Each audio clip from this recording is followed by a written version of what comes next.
Purihin ang Diyos. Amen. So, ngayong umaga ay lagi tayong pagtatalakay ng mensahe ng Diyos tungkol sa kaharian. Ang pinag-uusapan po natin ay kaharian ng Diyos. Sa Biblia, makikita po natin ang katuruan tungkol sa kaharian. Ang Panginoon ay hindi po siya nagturo ng mga bagay lamang. Sa simula pa lang ng kanyang pag-preach publicly, sa chapter 3 ng Mateo, mapapasa natin.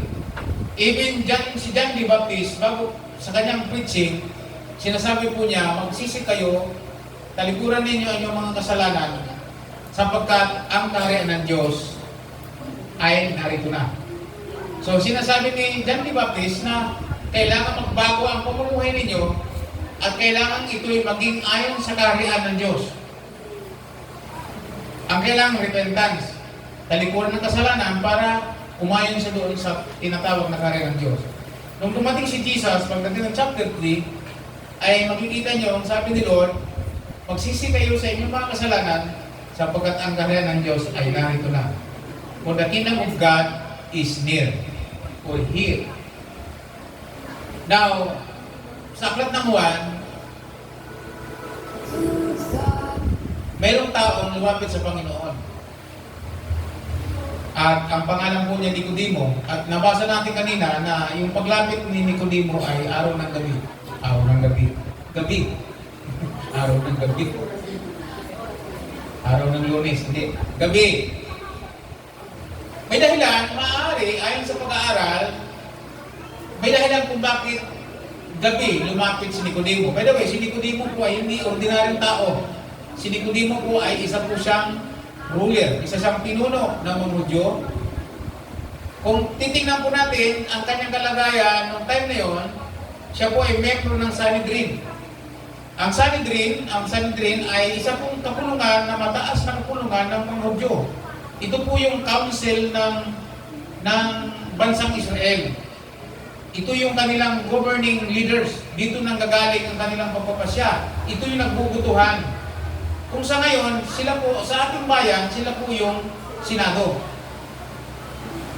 Sila yung Senado. Kasi sa atin, ang senador natin, 24 lang. Ang Israel, ang Sanhedrin, 70 tao. 70 person na Sanhedrin. At itong mga tao ito yung mga may influensyang tao sa kanilang bansa. At ang karamihan dito ay mga membro ng Saduseo, yung mga pare, at mga membro ng mga Pariseo, ng mga eskolar, yung mga huhusay sa salita ng Diyos. Si Nicodemo ay membro ng Pariseo. Ibig sabihin, naniniwala siya sa kautusan ni Moses. Yung first book of law, yung sinulat ni Moses na Genesis, Exodus, Leviticus, Numbers, at Deuteronomy. Yun yung ang kanilang Bible noon. Sila yung buong yun, pinaniniwalaan yun ng mga Pariseo. Kasi yung mga Saduseo, selective lang kanilang pinaniniwalaan.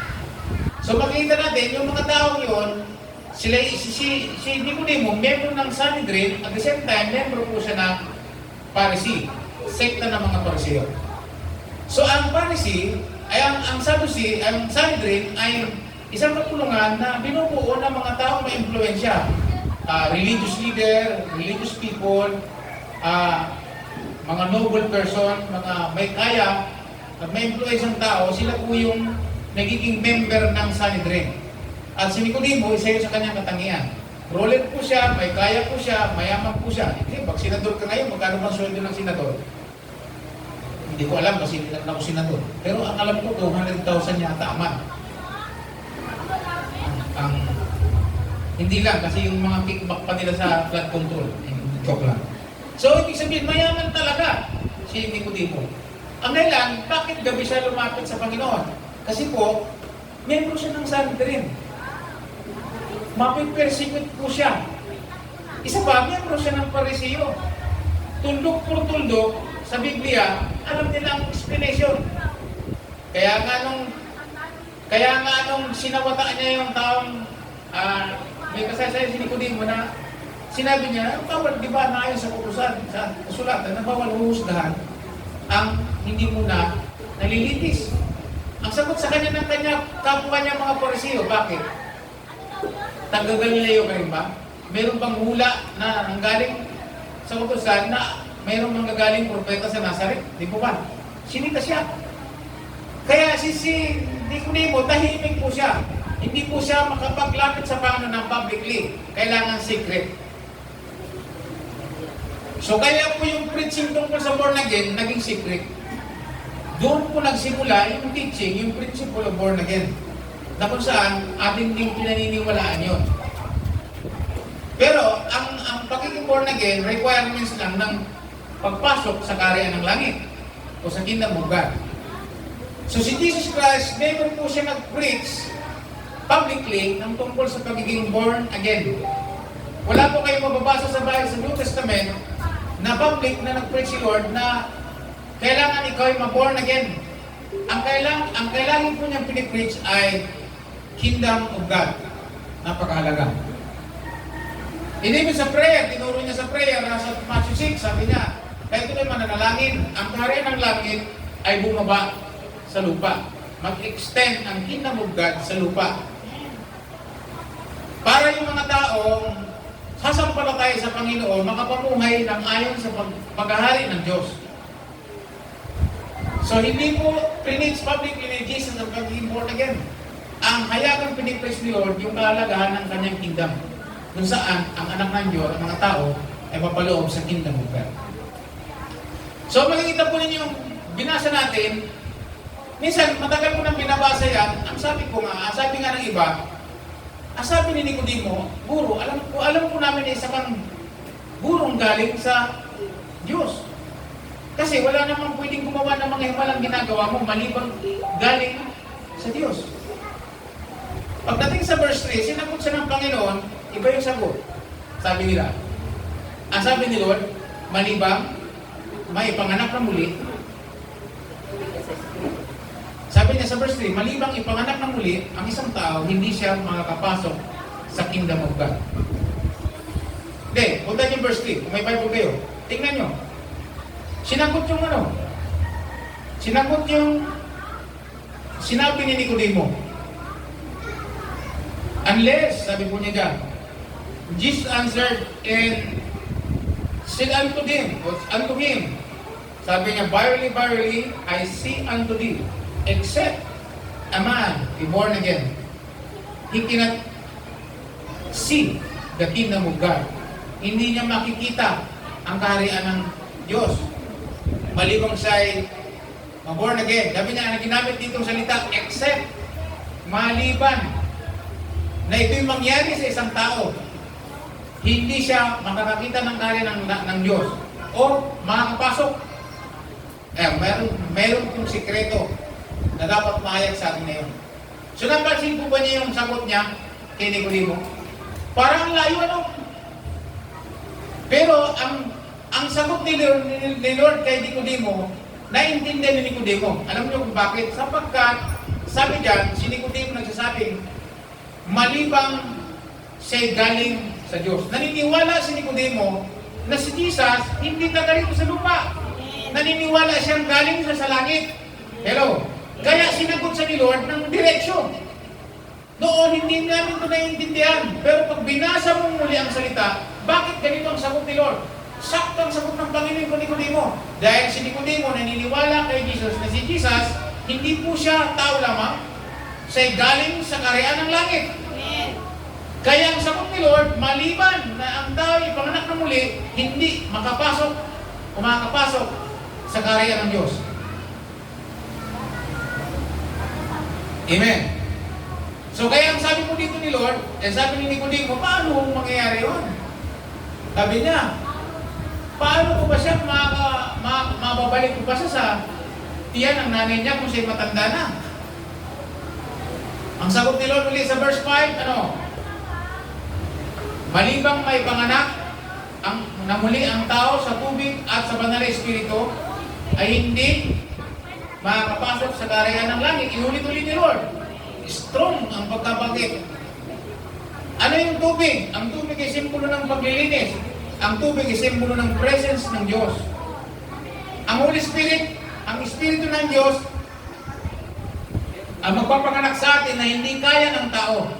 Ang pinanganak sa laman ay laman. Ang pinanganak sa espiritu ay espiritu. Ang sabi ko doon. Anong sabi? Kailangan tayo ipanganak muli sa espiritu. Kaya ang sabi ni Jesus kay Nicodemo, nagtataka at hindi maintindihan, ang sabi niya, kaya huwag kang magtaka. Kailangan lahat ay ipanganak na muli. So, ibig sabihin, lahat ay kinakailangan may panganak para sa pagpasok sa kingdom of God. So, yung kapanganak ang muli is the only requirement to enter into the sa kingdom ni Lord, sa karya ng langit. Kaya pala pinagsisisi para ma-born again. Hindi kaya ma-born again ang isang tao kapag hindi naman tumalikod sa kasalanan. Tatalikod lamang ang isang tao sa kasalanan kung nakilala si Jesus bilang Redeemer, bilang manlubos, bilang tagapagligtas, bilang yung tagapagligtas. At pag tinanggap niya yun, pinapasok niya sa kanyang buhay, siya'y na ipapanganak na muli. Hindi kayang gawin ng tao, pero magagawa ng Espiritu ng Diyos. Sabi niya, subalit, yun ang ibig sabihin ng Juan 1:12, na ang sino mang sa kanya tumanggap, nanalig, ay binibigyan ng karapatang maging anak ng Diyos. Sa verse 13, hindi ito kayang gawin ng tao, ngunit magagawa ng Diyos, sapagkat Espiritu ang gagawa. Yan dahil kung bakit kapag ang isang tao na ipanganak na muli, siya ay nagbabago, sapagkat na ipanganak siya. Hindi na siya lihitin ng tagamundo, siya ay taga-kaharian na ng Diyos. So makita po na niyo ang sikreto ng mensahe ito. Nabanggit po ba yung kingdom? O para lalo po natin maintindihan, gagamit po tayo ng illustration. Anong nasyon niyo? Taga-saang bansa kayo? Pilipinas. Para maging isa kang Pilipino, kailangan ikaw ay pinanganak sa Pilipinas. Pag hindi, isa kahit Pilipino ka, pag hindi ka na ipanganak sa Pilipinas, Pilipino ka ba? Hindi.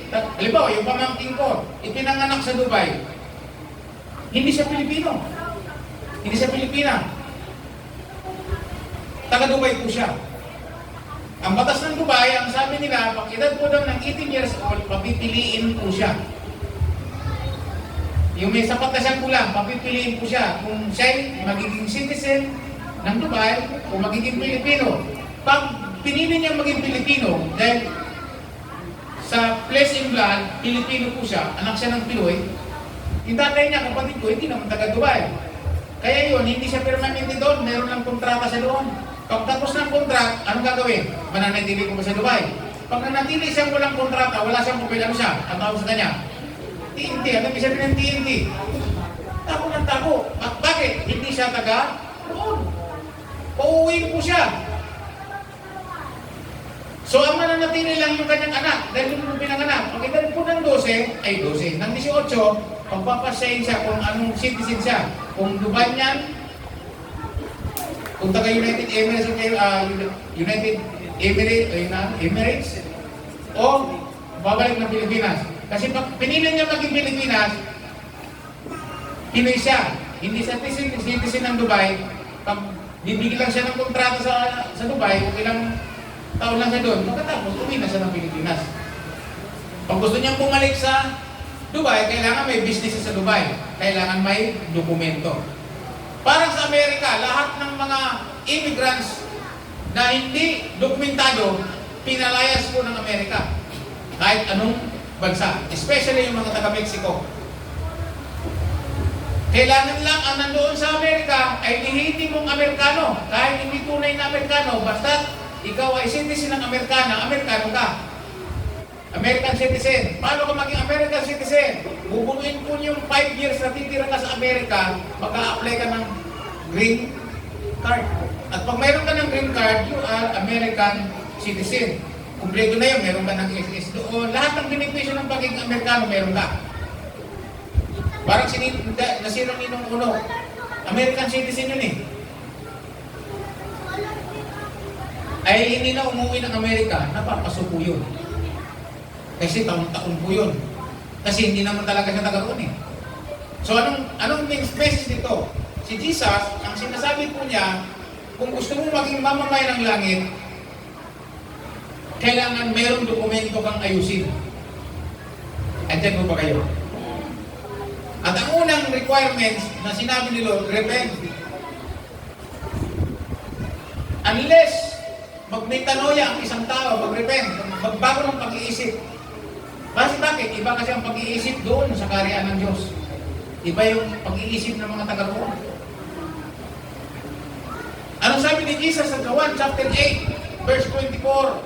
Ang sabi niya, kayo yung taga rito sa lupa, ako hindi. Taga-taas siya eh. Mamamatay kayo sa inyong mga kasalanan kung hindi kayo maniniwalang ako'y si ako nga. Sino ka ba? Sabi ng mga tao. Sabi ni Lord, ako yung sinabi ko na sa iyo nung una pa. Ano ba yung una pa? Mababasa po na sa Exodus chapter 3, verse 13 to 14. Nung sinusuko ng Panginoon si Moses, sabi ni Moses, Lord, pupunta ako sa bayan ng Israel sa Egypto upang sila hanguin sa pagkalipin. Sino sasabihin ko nagsuko sa akin? Anong pangalan? Sabihin ni Lord, sabihin nung sinusuko kami, ako'y si ako nga. Ako'y si ako nga. I am that I am, sabi ni Lord. Ang pangalan niya ay ako'y si ako nga. Sabi ni Jesus, sabi ng mga Hudyo, sino ka ba? Natuwa nga si Abraham na makita niya ang aking pagdating. Ibig sabihin, natuwa daw si Abraham na makita yung pagkakatawang tao ni Jesus Christ. Dilo mo yun? Si Jesus Christ, taga-langit. Hindi siya taga-lupa. Ano nangyari siya para maka-ministry sa lupa? Siya'y nagkatawan, tao. Para makabagay sa atin. Kaya sabi niya ni Lord na mamamatay kayo sa inyong mga kasalanan kung hindi ka maniniwalang ako'y siya ko nga. So, pinapaliwanag ni Lord na narito sa nagkatawang tao siya upang maging tagapagligtas at upang sino ng sumampalataya sa kanyang ginawa sa krus ng Kalbaryo ay mailipat. Mababasa po niya sa 1:8 at saka sa Lucas chapter 8 nang sabi niya, ang sino mang nakay Kristo, ang sino mang nanalig kay Kristo ay inilipat na. Sabi niya, hindi na hatulan, kundi ililipat na. Saan ka ililipat? Sa kaharian ng Diyos na saan? Sino yung mga walang hatol na? Dito pa lang sa lupa, ililipat ka na sa walang hatol. Sapagkat na kay Kristo ka na nga. Para lalo po niyong maintindihan, yung tungkol sa embassy. Sino nakakalam ng embassy? Pag ikaw ay pupunta ng Amerika, maka-apply ka sa American Embassy. Saan bang American Embassy dito? Hindi nyo alam. Nasa Manila. Yung buong building na yun na nababakuran na yun, yung buong building na yun, ang loob nun, Amerika. Kahit nasa Pilipinas, Amerika yun. Ang gumalaw doon, ang kalaban buong Amerika. Giyera ang mangyayari. So kapag nakapasok ka doon sa loob ng embassy, wala ka na sa Pilipinas. Nasaan ka na? Kaya pagpasok mo doon, welcoming ka ng mga gwardiya. Welcome to United States of America. Kasi yung embassy, Amerika na yun, soil na yun ng Amerika. Parang sa Amerika, meron tayong embassy doon. Yung lahat ng nababakuran doon, yung building doon, Pilipinas po yun, hindi na yun sa Amerika. So kaya kung ikaw man ay, katulad ng pelikula, hinabol-habol po yung tao, hanggang sa hindi sinasadya, nakapasok po sa Amerika, hindi na siya ngayon mapasok nung humuhuli sa kanya. Bakit? Ay biglaan na nagkasuhan yung mga baril ng mga sundalo ng Amerika doon. Pag pumasok ka doon, patay ka. Kasi hindi na yun sa inyo. Sa Amerika na yun. Mayroong presidente doon, yung embado. Yung ambassador, ang legal president doon. So mga kapatid, ini-explain ni Lord, ito tungkol sa atin. Na tayo ay mga immigrant galing dito sa lupa, immigrant tayo sa kingdom of God. So yung pagiging born again ay minsan ng pagiging immigrant. Sino word immigrant? Na iba, pag sinabing immigrant, from Philippines to America, ikaw ay na-migrate saan? Sabi nga nila, pag mayroon climate change, biglang may dumarating ng mga kakaibang ibon sa Pilipinas na hindi naman taga rito sa Pilipinas. Ang tawag nila doon, mga ibon na na-migrate sa Pilipinas. Halimbawa, yung amo ni Jim, Iranian, nag-migrate sa Pilipinas. Hindi na mamulugang, sila'y Pilipino na. May dokumento po silang inaayos every 3 months o every 6 months para siya makapanatili lang sa Pilipinas. Pag wala na po, natapos po yun, hahanapin na po sila ng immigration. At sila ay, ano gagawin? I-deport na po sila papalik sa Iran. Bakit? Hindi ka taga rito. Meron isang pelikula, kung napanood yung Matrix, na pumupunta-punta ng iba't ibang dimension. Nakakalipat-lipat silang dimension. Yung pelikulang Matrix. Nung mapunta sa dimension na yun, ang sabi niya, you are not belong here. Hindi ka taga dito. Wala kang business dito. Kasi wala kang dokumento. Kailangan umalis ka dito. Andyan ba kayo mga kapatid? So sabi ng Bible, ang totoong bayan natin ay ang langit. Sabi ni San Pedro, sa aklat ng Pedro, 1 Peter and 2 Peter, sa kailang banda, ang tunay nating bayan ay ang kaharian ng langit. Kaya nga may pangangaral para ang tao malipat sa kanilang heaven. At ang sabi ni Lord kay Nicodemo, you must be born again. Kailangan maipanganak ka sa Espiritu. Ibig sabihin, paano mangyari yun? Kailangan mong tanggapin. Kaya nga tinatanggap si Jesus Lord and Savior sapagkat yun ang paraan. Anong ibig sabihin niya ng pagtanggap? Ang sabi ng 1:12, paborito natin yan, kailangan manalig kay Kristo. Yung pagtanggap sa Kanya at pananalig bilang Kristo, bilang Panginoon, at bilang tagapagligtas, na ipanganak ka na.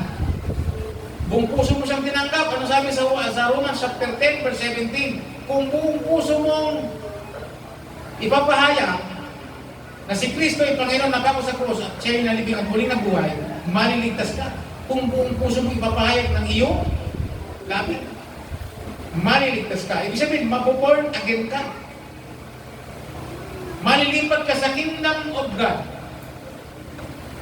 Anyan po kayo, naiintindihan mo yung sinasabi ko. Kaya mahalaga. Ang pinag-usapan po natin yung requirements ng kingdom of God para sa pagpasok sa kaharian ng langit. So, gusto nating ma-migrate sa kingdom of heaven, there is a requirements.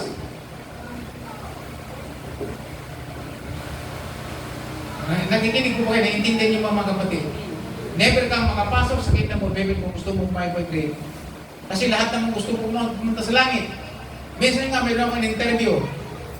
Sabi ko, gusto po ba niyong pumasok sa langit? Opo, totoo po yan. Lahat naman ng tao gusto sa langit. Lahat ng tao ayaw sa impyerno. Bakit? Ano bang meron sa impyerno? Ay sabi ko nila, mainit daw doon. Ayaw doon. Kung dito nga lang sa lupa, walang aircon, ang hirap. Di po ba? Dito nga sa church natin, pag walang kuryente, nagpapaypayan. Mainit. Mahirap doon.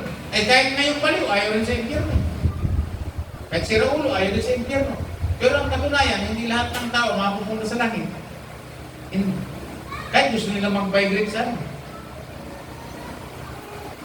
Sa Amerika, kahit pumunta ka ng Amerika, hindi pungkit nakarating ka ng Amerika, Amerikano ka na, paaalisin ka dito. Para makapanatili ka doon. Kaya sabi ni Lord, very simple lang. Para ang sabi niya, para maging taga-karyang ka ng Diyos, kailangan ipinanganak ka sa karya ng Diyos. Eh hindi ka naman pinanganak sa karya ng Diyos. Sabi niya kay Nicodemo, you must be born again. Kaya sabi ni Pedro sa 1 Peter chapter 2 verse 1, ngayong naipanganak na kayong muli, ang sabi niya, kailangan talikuran niyo ang kasamaan, ang lahat ng paninirang puri, lahat ng gawain masama, masasamang pag-ugali, kailangan niyong talikuran. Bagpos, sabi niya, manabig kayo sa gatas ng Espiritu, yung salita ng Diyos, sabi niya doon sa mga bagong panganak. Muling panganak. Ngayon, naipanganak na kayong muli, ang sabi, talikuran niyo na. Saan ba natin mababasa? Puntangan natin.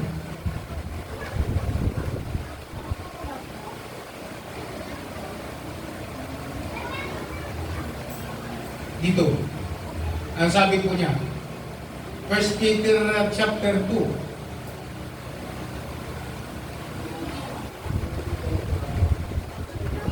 sabi niya po doon,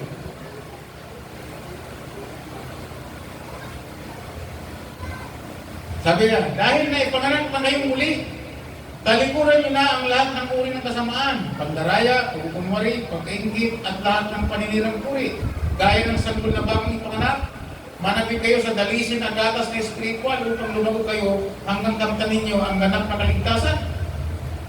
Yaman kayo na born again na. Ibig sabihin, tinanggap nyo na si Jesus as Lord and Savior. Nanampalataya na kayo sa Kanya. Ang sabi ko niya, manapit kayo saan? Doon sa salita ng kaharian. Ang salita ng Diyos, yun ang panabikan. Kaya natutuwa ko sa kwento ni Marley na parang nagbabago na po daw yung kanilang music. Bakit? Inararamdaman mo nang naipanganak ka ng muli. Iba na ang musika mo. Ang musika mo ay para sa kaharian. Kaya kung tayo po naipanganak ng muli, tinanggap na natin na tayo mamamayan ng kaharian ng langit dito sa lupa, dapat ang business natin tungkol sa kaharian. Amen po ba? Hindi ka naman pwede magpunta ng ibang bansa na wala kang business doon. Si Jen, napunta ng Hong Kong, may business po siya doon. Ang business niya, magtrabaho. At may kontrata. Pagkatapos ng kontrata, uwi. Bakit? Bakit uwi? Hindi siya taga-doon. Tanungin mo katabi mo, ngayon, tagalangit ka na ba? Paano ba maging tagalangit? Dito pa lang sa lupa. Kaya nga, pinapanalangin Ang sabi niya, dumating nawa ang kaharian mo, mapasabi nawa ang kaharian mo, mangyari nawa ang kalooban mo, dito sa lupa kung paano nangyayari sa langit. Halimbawa, may embahada ang Amerika sa Pilipinas. Ang tawag doon, embassy. Yung bang gusto ng Amerika nangyayari sa Pilipinas? Bakit? Meron siyang embassy. Okay. Yung gusto ba ng langit mangyayari dito sa Pilipinas? Kasi meron siyang embassy. Ano ang embassy ng Diyos dito sa lupa?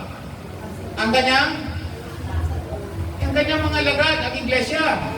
Sabi mo sa katabi, alagad ka, kasama ka sa iglesia, ng church ng Panginoon. So, ibig sabihin, ang imbahada ng Diyos dito sa lupa, tayo.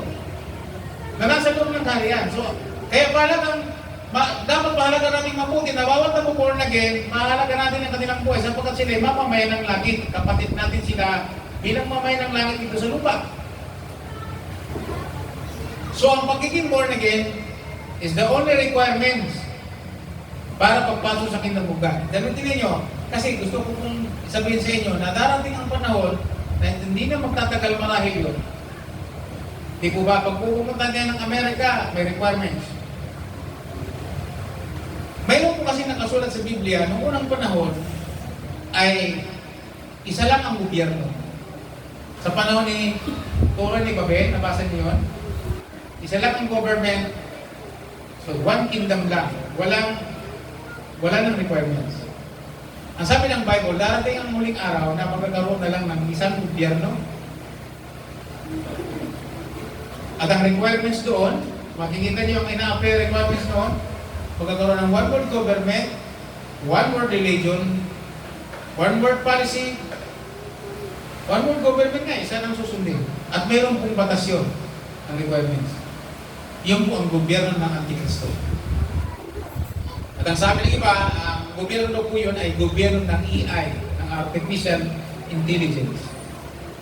Kalahati tao, kalahati robot. Kasi sabi ni Elon Musk sa kanyang proyekto na yung proyekto ni Tesla na dinevelop niya ngayon na yung pong Neuralink na tinatawag. Di ba? Siya may-ari ng Starlink. So lahat ng link, lahat niya puso may link. Sino sa inyo nag-o-order? May link. Lahat yan may link. Ang gusto na Elon Musk, pagdating daw ng araw, ang tao lalagay ng chip sa utak. Yung chip, di ba? Uso ngayon ng chip. Pag may cellphone ka, mayroon yung microchip. Lalagyan doon ng chip sa utak na ang tao parang robot. Hindi na daw kailangan ng pera sapagkat robot na ang magsusupply ng lahat sa tao. Marahil, pagdating niyan ay panahon na ng Antikristo yan. Now, mga kapatid, napakahalaga mo naman ninyo. Kasi ngayon, may binabasta po sila hanggang 2030 na tinatawag na vaccine passport. Walang pwedeng magbiyahe sa ibang bansa na walang vaccine. Kung tawagan, vaccine passport. At yung vaccine ay hindi, sinasabi po nilang ilalagay sa tao. Pari mag-create po sila ng another phenomenon, ang tawagan nyo, COVID-19 na magkukontrol sa lahat para lahat ay mag-comply. At ang sabi po dyan ay pwede po yung chip na ilalagay sa noo o sa kanang kamay. Ang sabi ng Bible, yun ang requirements para makapalog ka sa one world people. Ngayon kung hindi mo ito naiintindihan, requirements nila yun. Ngayon kung hindi mo ito naiintindihan, napakalaga makaluwa mo ito sapagkat nag-form po sila ng bagong gobyerno. At yun ay gobyerno ng Antikristo sa buong mundo. Kaya kinakailangan dito, talagang tunay kang mamamayan ng karya ng Diyos dito sa lupa. Dapat totoo kang naipanganak na muli. Kaya sabi ni Pedro, nabang tagakarya na kayo ng Diyos, na ipanganak na migrate na kayo dahil kay Kristo. Gusto kong malaman nyo, pag binasok mo niyo ang Roma, lahat, sabi nga ni Jesus Christ kay Nicodemo, lahat kailangan mag-migrate. Kailangan lahat ay makakilala kay Lord. Lahat ay maipanganak na muli. Kailangan tumanggapin nila si Jesus as Lord and Savior ng buhay. Sabi sa Romans chapter 3, chapter 4, walang tinatami ang Diyos. Mapa-Hudyo o hindi Hudyo, kailangan manalig kay Kristo para maligtas. I-repress ko lang po yun. So, maging Hudyo, maging Hintil, maging hindi Hudyo, ang requirements pagpasok sa langit, ano sabi? Manalig kay Kristo. So, ang kapanganak ng muli, simple lang ibig sabihin. Manalig kay, kaya nga sabi ng John 3:16, ang sumampalataya sa Kanya, kay Kristo, ay hindi mapahamak kundi magkaroon. Anong isipin niya? Yung sumampalataya, ibig sabihin, ma-born again. Yun po yung 1:12. Very simple lang po. Ang tinuturo sa atin ng Diyos ngayon. Be sure na ikaw ay tumanggap kay Lord. At nung tumanggap ka, born again ka na. So pag na-born again ka, anong next? Kailangan manabig ka sa salita ng Diyos. Kailangan talaga mag-devotion ka. Manabig ka sa gatas na spiritual. Na siyang magdadala sa atin sa atin dito, paglago. Ang lubusan nating makilala ang ating hari, ang Panginoon ng Panginoon, ang hari ng mga hari at Panginoon ng Panginoon, walang iba kundi ating Panginoon Hesus Kristo. Dahil kung hindi, sa ating huling panahon, at kulang tayo sa kalaman, pagdating ng pag-apply ng requirements ng one world government, sasama tayo doon kapag hindi tayo malago. Sa kinakailangan lumago tayo sa mensahe ng karya ng Diyos. Kasi pagdating ng araw, itatakwil ito ng sanlibutan. At tayo mga nasa kingdom of God, hindi tayo sasama doon. Sa panahuli, tayo ngayon ang rebelde sa panahon na yan. Na parang mga hayop na inuhuli, dadagpin, at sisentensyahan ng kamatayan kapag hindi tinanggap itong bagong kaharian. At ang tawag sa kaharian ngayon ay kaharian ng Antikristo. Itatakbo nila ang Panginoon Hesus Kristo bilang Savior. So kaya mga kapatid, be ready mga kapatid. So dito pa lang sa lupa, siguraduhin natin tayo ba talaga ay born again, na ipanganak ng muli. Tinanggap pa talaga natin si Lord bilang ating Panginoon at tagapagligtas. Naunawaan pa talaga natin ang kanyang ginawa sa krus ng Kalbaryo para sa atin. At dahil doon sa ating pananalig, dahil naging kabilang na migrate sa karya ng Diyos dito sa lupa. At yan ang maging dahilan dapat ang kilos, ang gawa, ang ating pag-iisip, ang ating puso, nakaset saan? Sa kaharian ng Diyos. Anong sabi niya Apostol Pablo sa mga taga-Pilipos? Kolosas. Ang sabi niya, isa-isip ninyo, chapter 3 po ng Kolosas sa kanang Pilipos, mababasa po rin yan. Isa-isip ninyo mga bagay na nasa, yun ang ating pagtuunan, ang sabi ko doon. Yung mga bagay na nasa langit. Mga kapatid, yun daw ang ating pagtuunan ng pansin. Yung lahat ng bagay na nakamtan natin sa lupa, ano mangyayari?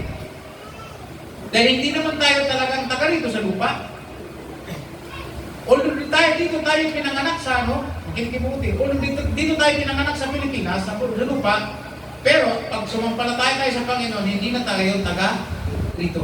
Naikwento ko sa inyo yung pamangkin ko, di ba? Although pinanganak siya sa Dubai, pero hindi siya tunay na taga Dubai. Kailangan pa siyang ma-migrate na totoo.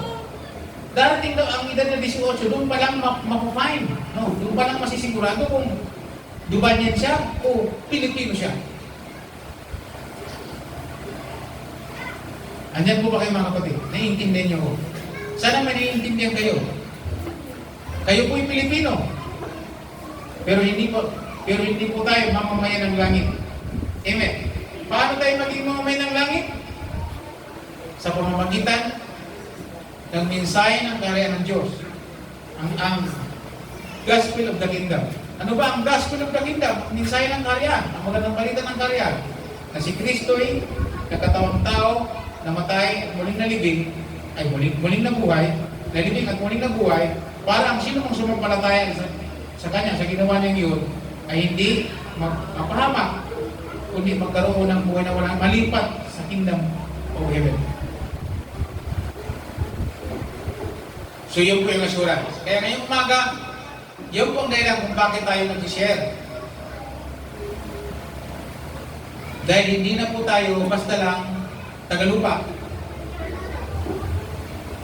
Darating ang panahon na lilipat po tayo sa ating tunay na bayan. Anong sabi po ng Apostol Pablo? Kung patay man tayo kay buhay, kailangan tayo kay Kristo. Manatili tayo sa kingdom. Sabi ang darating ang panahon, nasasalubong ang lahat ng patay sa apa. Nasalubong kay Kristo sa kanyang muling pagbaba sa lupa upang tayo dalhin na doon sa ating tunay na bayan. Ano ba ang sabi ng Biblia? Ang bagong langit at bagong lupa. Bakit ano mangyayari dito sa langit? Sa dating langit at lupa, anong sabi ng Biblia? Nabasa niyo na ba?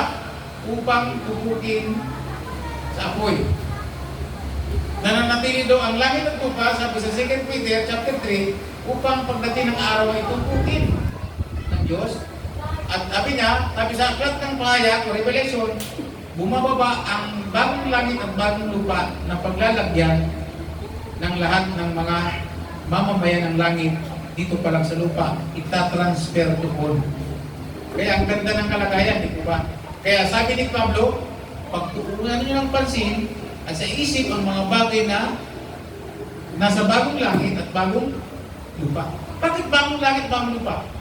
Kasi yung langit at lupa, pagsasamahin na. Di ba sa langit? Sa langit kaya, ano meron sa langit? Sa lupa, anong meron sa lupa? Makikinig po kayo. Dito sa lupa, may mga tanim? O maaaring sa bagong lupa, mayroon. Hindi ko sinabi mayroon. Maaari kasi may lupa eh. Kumbaga yung langit at lupa, pagdating ng araw, pag-iisahin. Mag-create si Lord ng bagong langit at bagong lupa. Bakit ganon? Tutupukin itong lupa. Yung mundong ito. Sapagkat ito po ay pinamumugaran ng pagmula nung magkasala si Adan sa kasiiba, ang nature ng kasalanan nandito sa mundo ito. Kaya mapalitan po yan ng bagong langit, bagong lupa na hindi walang bahid ng kasalanan. At ililipat doon yung mga taong tinubos ni Kristo mula sa kasalanan. Yung mga alagad, yung mga tayo na mga sumampalataya. Kaya ang ganda ng kalagayan natin na kahit nandito tayo sa lupa, nandito tayo sa embassy ng langit, kahit nandito tayo, di ba, yung embahada ng Amerika nandito sa Pilipinas, kahit nasa Pilipinas, mayroong embassy. Mayroong mamamayan ng Amerika dito sa Pilipinas. Halimbawa, si Kuya G napunta ng Amerika, kailangan niya ng tulong sa isang Pilipino, saan siya tatakbo? Tatakbo po siya sa embassy. Ay mga Pilipino, sabi niya, kailangan ko ng tulong ng ating bansa. Kaya kung tayo pinangangailangan ng tulong bilang mamamayan ng langit, saan tayo tatakbo? Ang takbo natin ay sa church. Naintindihan niyo ako? Anong church? Yung kapulungan ng mga taong naglilingkod sa Panginoon. Yun ang embassy ng Diyos. Kaya nga, Ang sabi ni Pablo, ang sabi ni Santiago, may sakit pa ang ilan sa inyo. Punta kayo ng church upang may panalangin at may hingi ng tawad sa Diyos kung nagkasala man upang siya'y gumaling at patawarin. Sapagkat malaki ang magagawa ng panalangin ng mga matuwid. Saan pa matatagpuan yung mga matuwid kay Kristo? Ay siyempre, nasa church. Sa embassy ng Diyos. So kung titingnan po ninyo, dapat ang pangalan ng church natin ano? Hindi People's Missionary Church eh. God's Embassy. Imbahada ng kaharian ng langit dito sa lupa. Kasi yun ang pinangalan sa atin. Sumunod na lang tayo. Ang gagawin natin, yung mensahe. So, di pa kayo natutuwa. Kayo ay member na ng nandito tayo sa imbahada ng Diyos. Kabilang ka sa church, taga-embassy ka ng Diyos. Lugar kung saan nandito ang Panginoon. Ang ating hari. So, meron na po ba tayong learning? Pagbutihin po natin ang ating pagiging mamay ng langit. Kaya ngayon pa lang po ay pagbutihin po natin ang pagbabahagi natin sa iba ng ating kalagayan bilang mamamay ng langit. Dito pa lang sa lupa, anong tawag sa atin? Citizens of Heaven. Hindi ka lang basta Pinoy. Kaya hindi mo na pwedeng kastan. Hindi mo na pwedeng basta kantayin ng yung ano yung kanta? Pinoy ako, may agimat ang dugo ko. Hindi ko kanta ganyan eh. Pinapatunayan niya na siya Pinoy, may agimat ang dugo niya. Siyempre, mahilig ang Pinoy sa agimat. Ngayon, kung ikaw ay isang mananampalataya, ano yung dapat kanta mo? Tagalangit ako.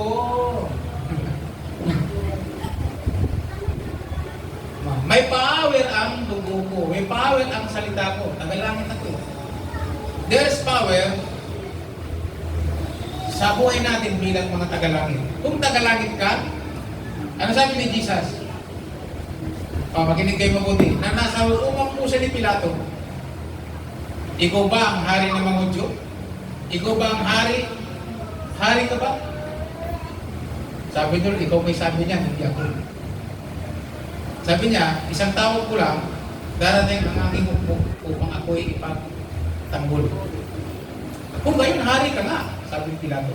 Takot si Pilato eh. Kung gayon, isa ka nga hari.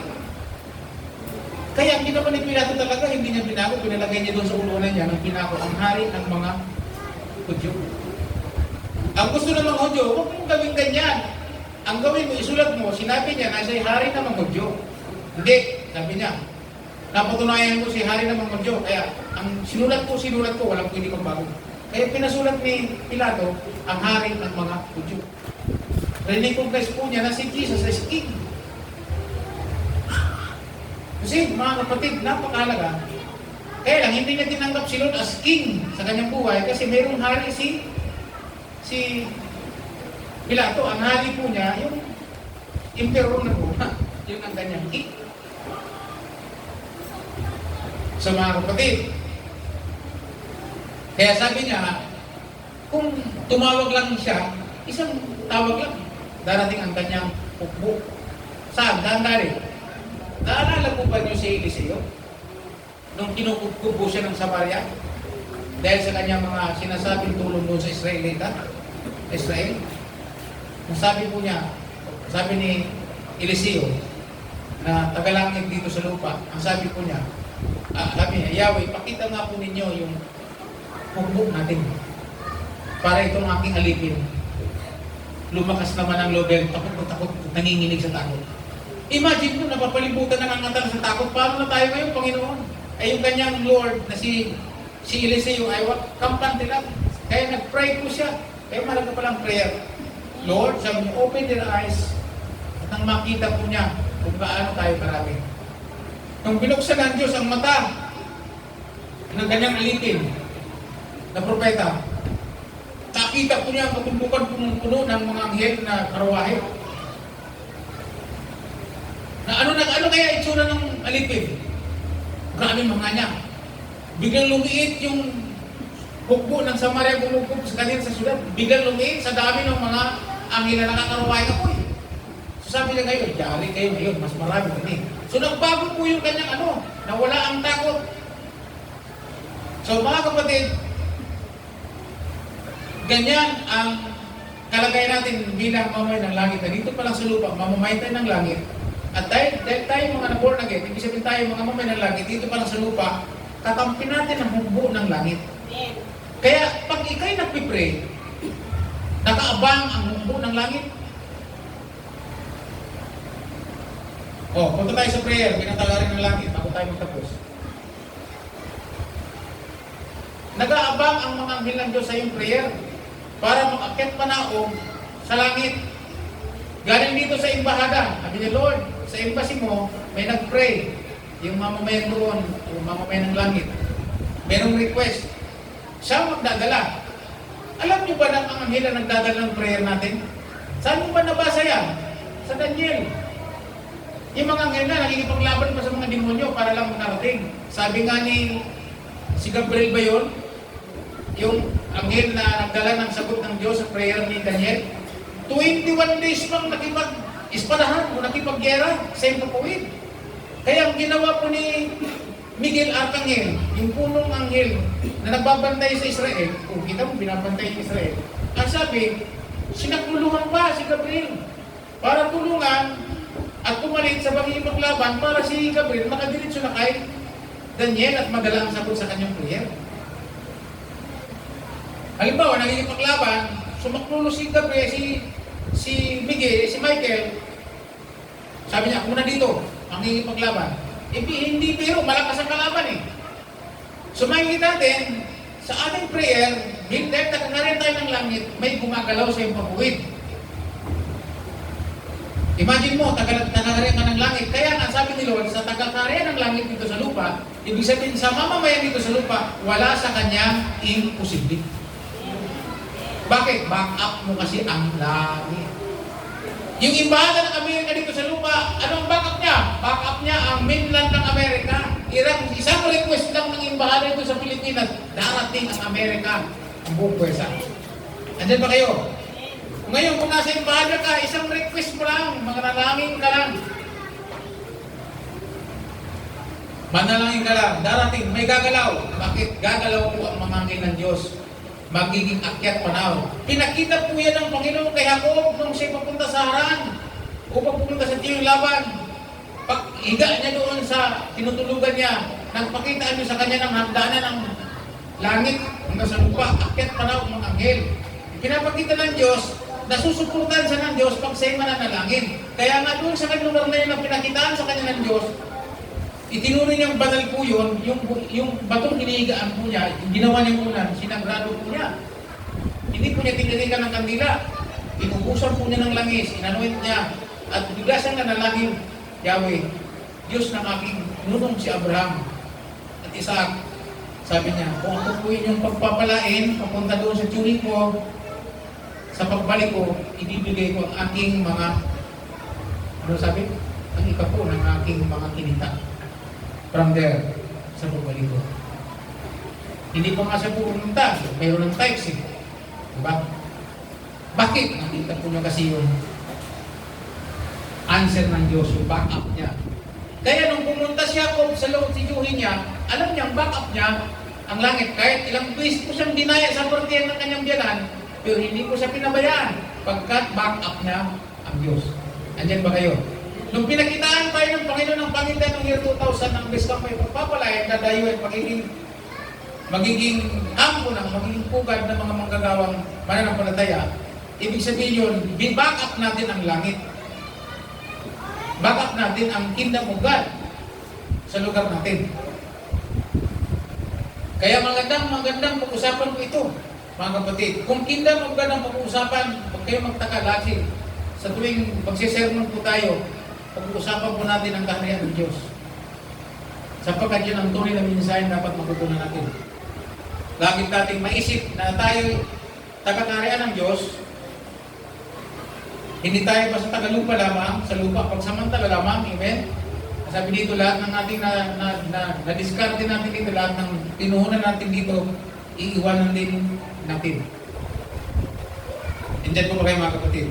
Kaya magandang pag-usapan ang patungkol sa kaharian ng langit. Dahil sa langit, dahil ang kaharian ng langit ay maraming bagay na nakaganda. Dito pa lang, habang nandito po tayo, ang backup natin ay ang kaharian ng langit. Andyan po ba kayo, mga kapatid? Yan dahil kung bakit mahalaga alam natin ito. At tuwing gagalaw tayo, lagi natin sinasabi, naalala ko tuloy nung isang araw, nagsunog kay Jim, ang lalim ng tubig, puineres ako. Ang lalim pala, malapit ng kita. Alam kong iaalog yung motor. Ang sabi ko sa Lord, Lord, back up. O, nakatawid po ako. Naglangoy-langoy yung motor. Ang ramdam ko, hindi naman sumasayang sa ilalim eh. Ibig sabihin, may bumubuhat siguro sa motor ko. Kasi ang alam ko lang, ako'y tagalangit, kailangan ko ang backup ng langit sa lupa para makapagbuhay ako. Andiyan mga kapatid, are you ready? Ready ba kayo sa backup? Unawain mo lang ang kalalagay mo bilang mamamayan ng langit. Born again ka na, di ba? Born again ka na. Yung pagiging born again, hindi pa yan. Pintuan pa lang yan. Amen. Sino ang born again na? Tinanggap niyo na si Lord. Pintuan pa lang yan ang kaharian ng langit. Huwag kang manatili sa pinto. Yung nananatili sa pinto, karamihan yung pa sabihin ni Satan, hi, good morning, hi friend. Huwag ko muna pumasok dyan. Karamihan yung nasa pinto, nabubulot yan eh. Nahahatak pa. Pasok ka sa loob, lawak pala, maganda. Ang dami wala sa loob. Sa Kingdom of God, marami kang makikita magandang bagay. Isipin lang natin, tayo nakapaloob sa imbahagan ng Diyos. Amen. Sa ibang church nga, talagang binigyan nila ng diin yan. Nakapaloob tayo sa Church of Christ, sa Body of Christ. Mga samahan, grupo ng mga mananampalatayang ni Kristo. Mga sumampalataya sa Panginoon. Tawag sa atin ay Church of Christ o Body of Christ. Kasama ka ba sa Body of Christ? Tumunggap ko na ni Lord, ibig sabihin, hindi ka kung sa Body of Christ sa katawan. Lahat ba nakikita niyo ang katawan ko? Kompleto ba ang miyembro ng katawan ko? Lahat ay nagpapunction. Di po ba? At sino ang hindi miyembro ng aking katawan? Naiintindihan kayo? Sino ang hindi miyembro ng aking katawan? Hindi nyo naiintindihan ako eh. Di ba katawan ko ito? Kompleto. Kompleto ang miyembro ng katawan ko. May kamay ako, may mata, may buho. Kompleto ang miyembro ng katawan. Sino ang hindi miyembro ng katawan ko? Pag naligo ako, sinong matatanggal? Libag. Sabi mo sa katabi mo, huwag kang libag. Dapat miyembro ka ng katawan ni Kristo. Ibig sabihin, isa kang miyembro ng mamamayan ng langit. Na-born again ka na eh. So legitimate kang parte ng katawan. Isa kang tunay na mamamayan ng langit. Hindi ka lang isang Pinoy. Dapat may bago ka ng kanta. Kung mayroong kantang lumabas sa liputan na Pinoy siya, pinatunayan niya, at mayroong anting-anting ang kanyang dugo, ikaw ano naman ngayon? Dahil isa kang, hindi Kristiyano lang, isa kang alagad, isa kang mananampalataya ni Kristo, anong mayroon sa dugo mo? Ha?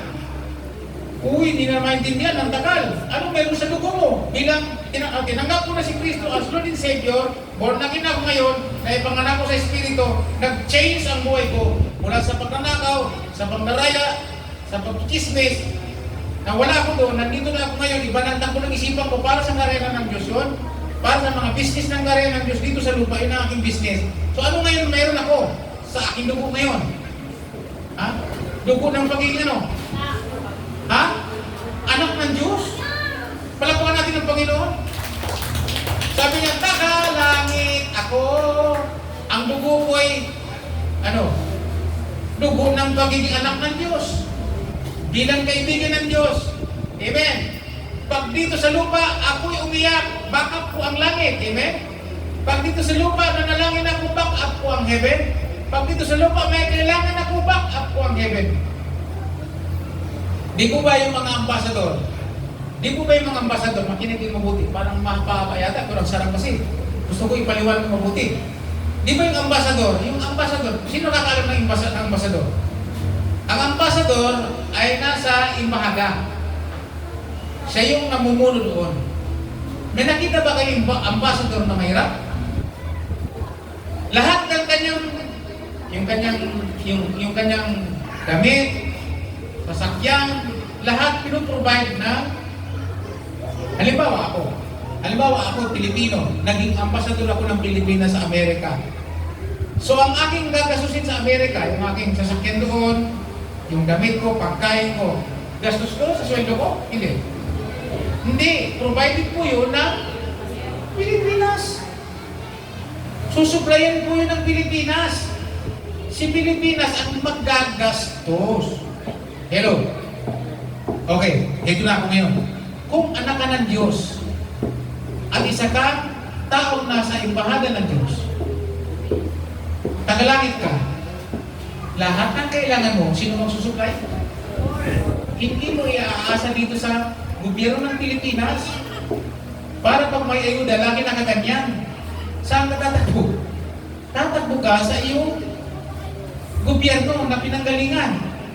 Ang ating tunay na bayan, ang langit. Kaya sinabi ng Panginoon, the Lord will provide. Kaya sabi ni Nehemiah, the joy of the Lord is my strength. Yun yung manang sa karya. So ngayon, maliwanag na sa iyong sarili. Pag anak ka ng Diyos, sino magsusupply?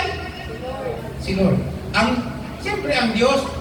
Pag tagalangit ka, dito sa lupa, sino magsusupply? Saan galing ang supply mo? Ang inaasahan mo talaga, supply ng langit. Ang backup ng langit. Dapat malinaw po sa isipan natin yun. Kaya minsan nga sa Korinto na, di ba nadaanan mo sa devotion? Yung mga mananampalataya, nag-away-away, nagdimandahan pa doon sa barangay. Di ba? Anong sabi ni Pablo? Wala ba sa inyo marunong dyan sa taga-karya? At ang inyong away-away ninyo ay dinudulo pa niya sa mga taong hindi, mga mananampalataya? Wala na ba talaga sa inyo walang marunong umayos ng busog ng kapatiran? O pinapahiya ninyo ang kaharian ng langit? Sa demonyo nyo pinapahatulan. See? Kaya tayo minsan, yung mga away ng kapatiran, hindi natin pinapayagan mapunta pa ng barangay, inaayos natin. Hindi po ba? Hello? Minsan, trabaho ko ng pastor yun. Pag nalaman yung mga kapatiran, may away, usapin pareho. At huwag na magbaranggayan. Kasi hindi yun ang gawain ng mga taga-kaharian ng langit. So sana mayroon po tayong natutunan ngayong umaga. Kung ikaw ay taga-kaharian ng langit, dito sa lupa, remember, nasa Pilipinas tayo, so nasa imbahada tayo ng langit dito sa lupa, kasama po tayo sa imbahada na kailangan magtrabaho.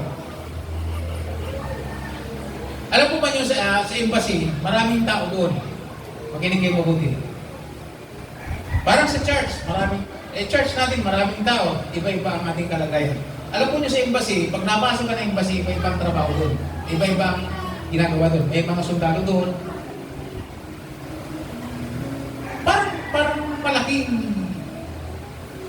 Parang Malacanang, ganun. Di ba sa Malacanang, kumpletong tao? Iba-iba ang nandoon. Iba-ibang trabaho. Ganyan din sa kaharian ng Diyos dito sa lupa. Sa church, meron tayong kanya-kanya panig. Nandyan po ba kayo mga kapatid? May kanya-kanya tayong rule. Nagagampanan sa imbahada ng Diyos para mag-exist ang gobyerno ng Diyos dito sa lupa. At lalo natin may advance ang kingdom ni Lord bilang mga ambassador. Excited po ba kayo dito?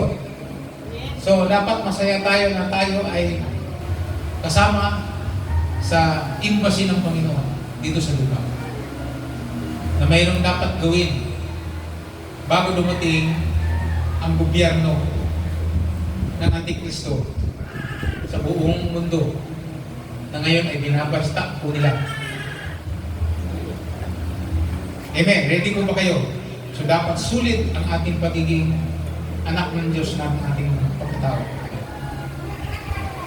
Manalangin tayo. Maraming Diyos, salamat po dahil ikaw po ninyo na